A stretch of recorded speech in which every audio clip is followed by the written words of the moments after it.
99% of UFC fans have never known the UFC without Dana White as its frontman. He bought the company in 2001 for $2 million, and 24 years later, it's worth over $10 billion. And the thought of someone else running the UFC doesn't even seem possible. But whether it's threatening to resign, being distracted by other ventures, or even his own health, Dana White has come close to leaving the UFC numerous times. And in 2025, it's more likely than ever. So this is every time Dana White almost left the UFC. For years, we've always heard Dana say he'll never retire from the UFC. How does Dana walk away? I don't walk away. Wow. Yeah, I don't walk away. Going through that transition with the Fertittas to WME was a good experience for me. And it reminded me how much I really love this business and love what I'm doing. So they're probably gonna have to come and drag me out of here. I don't see myself walking away. And for a long time, that appeared to be true. Even through the UFC's darkest days, Dana White refused to walk away when many others might have. By 2004, we're upside down $40 million. Now, and we were only doing 5 events a year. And explain to me what that means. That's like you're losing money on the shows you're putting on, you're losing money on what, the deals you're doing? So we're losing money on the shows, we're losing money on overhead, you know, the expenses for the office and employees, and every way that you could possibly lose money in a business, we're fucking losing money. Instead, he doubled down and betted on himself. After all, he's a brilliant promoter, works ridiculously hard, and basically has created a monopoly on what is now one of the biggest sports in the world. But in 2016, rumors of Dana White and his business partners, the Fertitta brothers, were about to sell the UFC, swept through the MMA world. We're all trying to figure out if they're going to sell or not. Yeah. Right. And I'm on the other side of the fence from a lot of the reports. I'm going, God, I hope so. What a cool thing. I mean, if they can sell all the work they put in, the risk, they built this industry. Isn't that the ultimate thing you want to do with a business? Day one, when you sit down to start a business, you want to create something so cool somebody else wants to buy it. With the prospect of new owners, it raised a serious question mark about Dana's future with the company. And it turns out that it wasn't Dana who wanted to sell the UFC. It was his partners and best friends, the Fertitta brothers, and Dana wasn't happy about it. And they sat me down and said, we're gonna sell this thing and we're ready to go, but nobody will take it unless you stay. So you have to stay. Wow. You have to do this. And I was kind of in a weird place because I'd done this thing with them. You know, these are my best friends. We'd done it together, and I got a little up. I took off for a little while, went up into a hotel room and didn't come out for a few days. Wow. Yeah, I was a little up over the whole thing. And with Dana having his own way of how he ran the UFC, there were concerns that a new management group would come in and shake everything up. I wasn't sure how it was going to be after the sale, and you know, what I kept saying to him and Frank was, don't sell this to somebody that, you know, A, I'm going to be miserable and not want to work with these people, or B, end up leaving because of whatever the reason is. Then it was announced that the UFC had been sold to WME-IMG for $4 billion, making it the most expensive transaction for an organization in sports history. And for his 9% share, Dana White brought home $360 million. So with him not wanting to sell, concerns about the new owners, and a huge amount of money in the bank, Dana had the chance to ride off into the sunset. But it was announced by WME-IMG that he agreed to stay on as UFC president and had pledged his future to continuing his role. If you retain Dana, and that was the other part of the report, was that Dana was going to stay on. Well, that's relevant. There's not another guy alive that can run that. And that's not some nice statement to Dana. It's just the truth. Like, you can't go to a library and check out a book on fight promotion. You can't go to any college and major in fight promotion. You either know it or you don't. Yeah, it's difficult. And it requires all day. Like, Dana's working all day. Like, for people who don't, I'll call him at like 1 o'clock in the morning, and he just got off the phone, and he's doing deals, and he's making things happen, and he's obsessed with it. And while Dana did come close to leaving the UFC at that time, this next story actually involves him threatening to quit altogether. The situation doesn't actually involve Dana White at first, but instead, UFC commentator and longtime ambassador for the sport, Joe Rogan. In early 2022, a video surfaced online showing Rogan using racial slurs numerous times on his podcast over the years.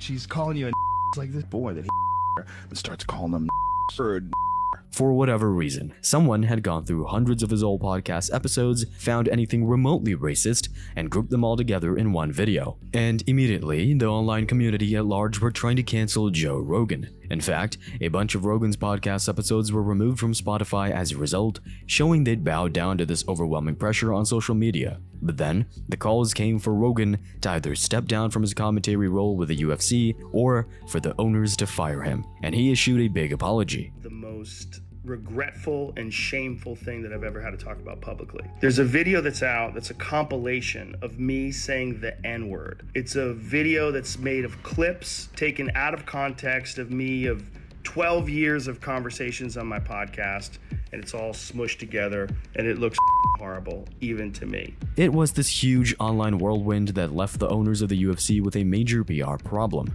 And who knows, perhaps there were internal discussions about whether they should follow Spotify's lead and address the Rogan situation in one way or another. But we'll never know, and it's all thanks to Dana White. Joe's getting canceled for something, and they didn't want him commentating the fights. And you on the phone offered your resignation over this. Dana essentially gave his bosses an ultimatum. Fire Joe Rogan and he'll resign. You can say what you want about the UFC's president, but you can't question his loyalty. Anybody who is with me, has been with me, knows. When you're with me, you're with me. It's a two-way street. It's not a one-way street. I'm not one of these guys that is going to roll over, and it's like going through COVID. I wasn't laying any of these people. Some of these people have been with me for 20 years. We're gonna lay them off. This motherfucker will burn Yeah. before I would do that to my people. In the end, the UFC and Rogan's partnership continued as it always has, and Dana didn't have to hand in his resignation. But this next instance could have left Dana White not only unable to work for the UFC, but not able to work at all. It was in 2022 when Dana White was faced with some daunting news. He said, if you keep doing what you're doing right now and you stay on this trajectory, you got 10.4 years. And he was citing. I was like, fuck. I'm 52. You know what I mean? I was like, because when we did it, I was 52. I'm 53 now, but I'm like, that takes me to 62 and a half, almost a half. It came from Gary Brecka, a human biologist who, after analyzing Dana White's DNA and blood work, gave the UFC boss just 10 years to live. Most of this was down to Dana's extremely high triglyceride levels, which is the amount of fat in someone's blood. The normal levels are around 80 to 150 milligram per deciliter, but Dana's was over 750. A lot of you might know that a triglyceride is just a fancy name for a fat. So your level of triglyceride is the level of fat in your blood. It should be 150. When we pulled Dana's blood in June, it was 764. We got a life-threatening alert call at 1 o'clock in the morning from LabCorp because that number was so high. It can be due to inactivity, a poor diet, or even just genetics. And after being hit with this news, Dana had to change his life, otherwise it wouldn't be long before he was unable to work at all. I feel like I'm 35 years old again. All of my numbers have dropped. My triglycerides were 764. What? Yeah. I was on the verge of like a stroke. Like when he first saw my triglycerides, he was like, he didn't want me to do any cardio through the first phase of this. He was afraid I was going to have a stroke or something. That is wild. Now, after 10 weeks, my triglycerides went from 764 to under 300. Now, Dana is probably more looked after than most UFC fighters with what he called the superhuman protocol. Whether it's religiously working out, sauna, cold plunge, red light therapy, or anything else, Dana is religious about his health. And due to these drastic changes, his well-being has changed immeasurably. And he says to me, give me 10 weeks, I promise I'll change your life. So I said, all right, I'll commit 10 weeks to this thing. And to say that this guy has changed my life is the understatement of the century. But despite all these physical, mental, and spiritual improvements, a viral video hit the internet of Dana White losing his temper, and his actions led a huge number of people demanding that he resign from the UFC.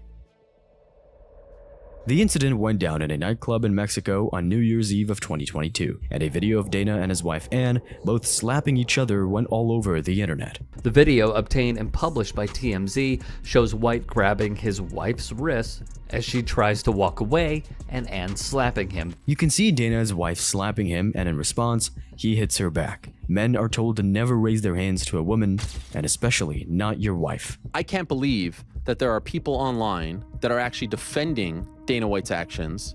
I can't believe that there are fans, fighters, pundits, if you want to call that, defending Dana White. And guess what? If you don't see them, you're not looking hard enough because they're there, defending Dana White's actions and saying that because he was slapped first, it's all good. All's fair. Equal rights. Excuse me, where I come from, you get slapped by a woman 10 times, you walk away. Ironically, Dana was in the midst of promoting Power Slap at the time, but the prospect of being labeled a wife beater was terrible news. As a result, people were calling for his head as the UFC boss. What kind of message are you sending to your fighters, to your employees, if that goes unpunished? If that goes away without any repercussion? What kind of message is that? After all, the head of the biggest fight company in the world hitting his wife isn't a good headline. In fact, the California Legislative Women's Caucus wrote an open letter to the CEO of the UFC's parent company demanding Dana's removal. It was even signed by a state senator. The UFC's parent company actually stayed silent on the matter. In the end, a rather ashamed and embarrassed Dana White issued a strong apology. He claimed both he and his wife had consumed too much alcohol, said it never happened before, and would never happen again. It was obviously a horrible personal experience, and there's no excuses for it. Something that I'm gonna have to deal with and live with for the rest of my life. And one thing that I do want to clarify in this thing that I didn't talk about on TMZ because I didn't expect it and I didn't see it coming is the people that are defending me. There's never an excuse. I'm sure you guys have read some of the same stuff that I've seen. There's no defense for this, and people should not be defending me. The reaction within MMA was actually pretty mixed. Of course, everyone agreed it was a huge mistake, but many felt it was just a big misstep that was caught on camera and amplified simply due to who Dana White is. Either way, his career remained undamaged. And now we fast forward to 2025, and with all that distractions going on with other business ventures, it's the first time ever that Dana White has hinted his days with the UFC may be numbered. We'll see. We'll see how long I can run this hard. In 2025, Dana White is a busy man, busier than ever. He's running the UFC, determined to make Power Slap a success, and now has his dream opportunity. Before The Ultimate Fighter, the UFC, and everything else. Dana's first passion was boxing. He wanted to be a boxer, own a boxing gym, become a promoter, or do anything that had him involved in the sport. And even going back to 2018 and before, he's always spoken openly about wanting to get into boxing at some point. Have you thought about venturing in to boxing territory to just show what you can do? Have you thought about that? Are you entertaining that? Absolutely, 100%. And we're working on that right now as we speak. And I'll probably have some announcements and hopefully the next 4 or 5 months. Listen, I can do anything better than Oscar De La Hoya. Believe me. Believe me, we're going to be competing with you too, big guy. Thanks to the Saudis and their infinite money, Dana is finally making the move. His attempt to transform the landscape of boxing won't be an easy one. It's going to take a lot of its time. And with the UFC being a well-oiled machine at this point, the organization will be able to function without him. By starting Power Slap and getting into boxing, it proves one major point. Dana White is looking for challenges outside of the UFC now. I mean, what's really left for him to do? He's grown the company from essentially nothing to a multi-billion-dollar organization. As a result, he's banked hundreds of millions of dollars, sold his stake, and isn't even working with his original business partners anymore. The man has done what he set out to do, and now his eyes are looking elsewhere. Because when have you ever heard Dana White even entertain the idea of him moving away from the UFC? But now, he's all but admitted it. At what point do you say, I gotta find someone to pass a few of these things on to? We're going to find out this year. This year is going to be the, we're going to find out this year. We'll see. We'll see how long I can run this hard. Come on, Gary Brecka. And if that wasn't enough, his contract as UFC president expires in March of 2026. Maybe it's a coincidence, or just maybe, this might be the final year of Dana White as the face of the UFC.